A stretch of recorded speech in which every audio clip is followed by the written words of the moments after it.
Okay, so we're here for chapter 2. What happened in that last chapter? Do you remember?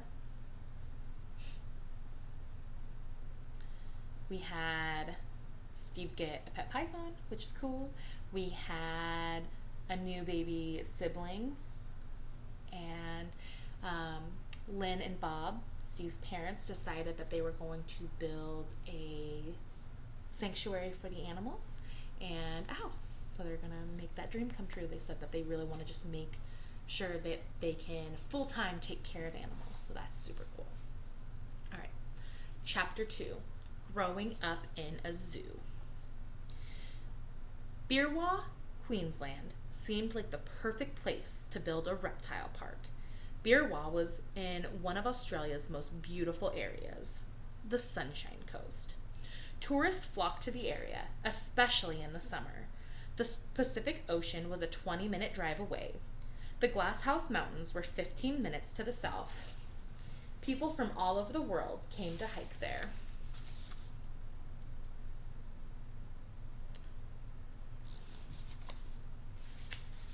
To the west and south were forests and rivers, where snakes slithered and crocodiles basked in the sunlight. The city of Brisbane was an hour south. The Irwins bought 4 acres of land, parked their small RV trailer, and tried to settle in.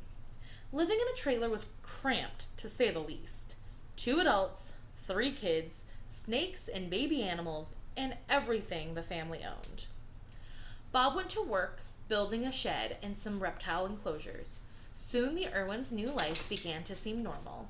The family belongings were in the shed. Many of the reptiles were in homes of their own. Bob and Lynn were beginning to live their dream. It would take time to build the perfect house, but no one seemed to mind. Living in the RV was fun. The RV would be their home for 2 years.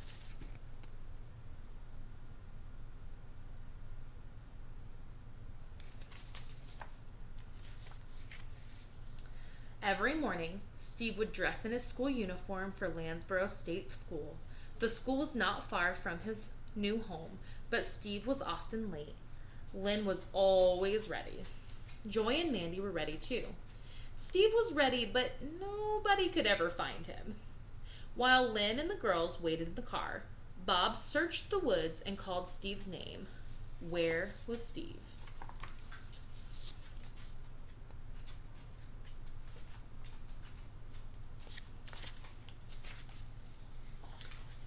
Out exploring, of course. There was so much to discover in this new, exciting world. Trees filled with laughing kookaburras and other birds, streams alive with fish and snakes. By the end of 1970, the Birwa Reptile Park was up and running. Lynn and Bob placed ads in the local paper. Reporters wrote newspaper articles. People came to the park and told their friends about it. Tourists arrived. More enclosures were built. The zoo was growing. At last, the Irwins were making money doing what they loved. So there you got a cool kookaburra. And then we've got our flyer for the reptile park. It says, "Stop!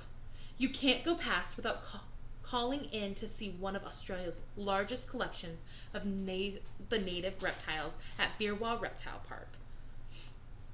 Fresh and saltwater crocodiles. Hop in. Cold drinks, variety souvenirs, open 9 to 5 daily, weather permitting."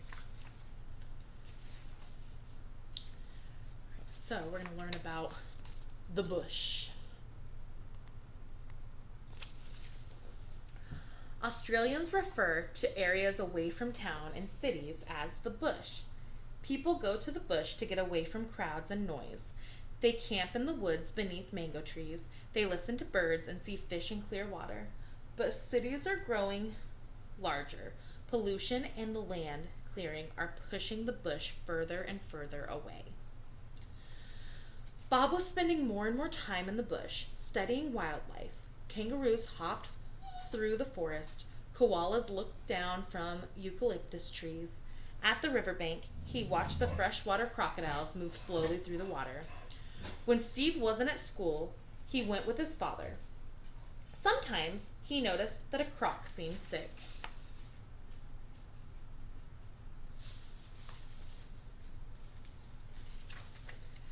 Sometimes they thrashed angrily.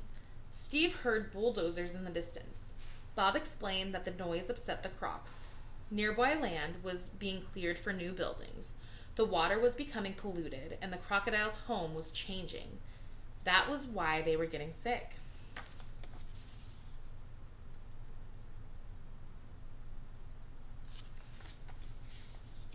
Bob and Steve wanted to rescue the crocs. Bob knew they were in danger of being killed. If land was being cleared, a golf course or home wasn't far behind. Bob knew that many people didn't want crocs nearby. They were afraid. Some people were shooting the crocs, but the crocs were afraid too. Intruders were disturbing their homes. Bob decided to move the crocs to new areas where the water was clean and they would be safe. But first, he would have to find a way to care for the sick crocs. He would build a safe place in the park. Sick and injured crocs would stay until they were well enough to be returned to the wild. As Steve watched from a distance, Bob used mesh netting to capture the crocs. Bob explained that crocs hated to be disturbed, but they calmed down if their eyes were covered. He taught Steve how to make a hood blindfold. He showed him how to tie up a croc's jaws so it couldn't bite. Sometimes when the croc was secure and wrapped in mesh, Steve would help his dad carry it to the truck for the trip back to the park.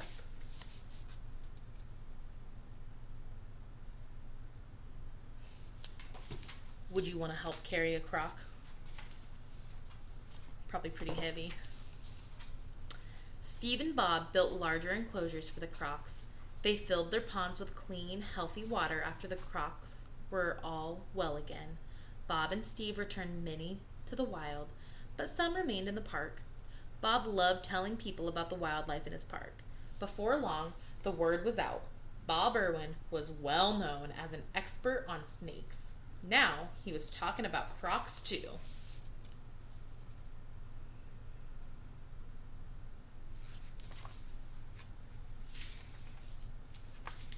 All right, we're going to do some croc facts. Crocodiles and alligators are prehistoric animals. Do you know what that means? Kind of like dinosaurs. Dinosaurs became extinct 65 million years ago, but somehow crocs and gators survived. Crocodiles are not the same as alligators. Crocodiles live mainly in Africa, Australia, India, and South America. Most alligators live in the southern United States and China. Crocodiles are generally larger than alligators. Some are 20 feet long and weigh 2,000 pounds. Crocodiles have pointed shaped V snouts. Alligators have rounded U-shaped snouts. Crocodiles always show some of their bottom teeth. An alligator's bottom teeth cannot be seen when its mouth is closed. Crocodiles sweat through their mouths, and that's why their mouths are always open so much. Saltwater crocs are sometimes called salties. Freshwater crocs are called freshies. Freshies are smaller than salties. So we've got, wait, if you didn't see that, knowing the difference now, which one do you think is an alligator versus a crocodile? Think about which one had the pointy nose versus the U-shaped nose. Alligator, crocodile. All right. I will see you for chapter 3. I love you so much. I miss you so much. See you soon.